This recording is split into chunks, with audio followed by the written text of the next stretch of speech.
Good morning. Vậy nè chuan treasure hunting kan nei do na ni. Ole I me pi pani kan nei ya pakhat so ki kanan en phodanga chuan kalang o do treasure hunting. Ole lai o kan tlenga lai hi han lai la. Ole kan han lai tran nga lai chung hi ni du me la lại chop dark car ni ka lai to eng ma ka mulo ka be donga hei ka trap le hala ka ho le ringa chuan hemi ka treasure map chu ka da tha ringa ka treasure map pakhat jok kha kan en leng ole dai la chuan hei yan fan nei mel ve chulai I forest clear car ga ni du mel ve en chinang o tonia na kha toni chu kan settle pet khan ya ole hey dark car khat ka lai to so ka mu ole ta hin lo nge ni so in huam yes diamond shram se chon diamond pick section siam thei che diamond wa tu yeah so diamond lo le diamond om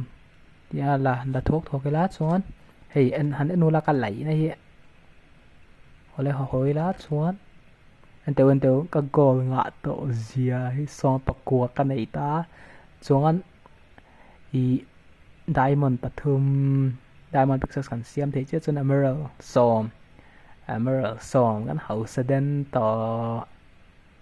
ole tuna chon I katum chu vok bong le I r ran vul na tur vel siam la e chun helai I bamboo hi solai kan clear car tang kala kan ya kapuna chu karon tilang lem lawa heng yami mang hian I long siam thei don ani thadeu long bamboo long hei nula chon I kalong gara se tiang hei hi siam len deu ngai don ka diamond da theina turen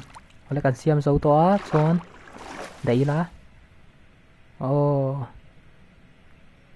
anh khẩn hiểu thế nào cảnh khẩn thế nào yo nice then lòng đằng ai thằng lầm đâu thì khăn lòng pathum kan nei ta chon tu na hian heta ka in hung lam panga khan ni china ka soi ka bong te vok te ar te kan vul na tur kha siamanga chuan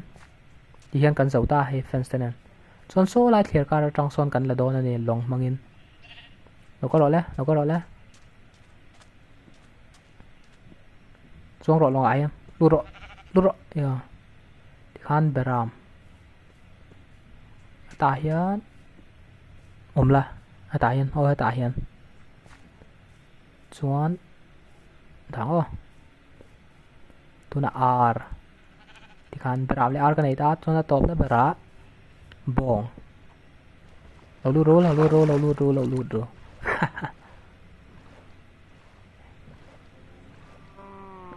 khan kan dầu ta bong ram le ar chuan hi la kim lo o eo vok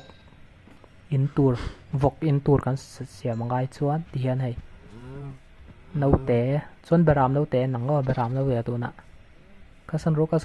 ho khu beram no te chuan ti khan ti hian vokin kan siam zo le chia chuan chumi ma chuan alon chol sam na tur ul le kan ma mo a ti hian ul pathum mang ul pahni sokum le o pahni mang hian carpet kan siam carpet hi fence chunga kan danga ti hian lon chol sam don ta ni kan tan chun kan ran volten chuak thei don lawa ti hian dango chung khati chung khani shiro se tu na episode a chuan bye bye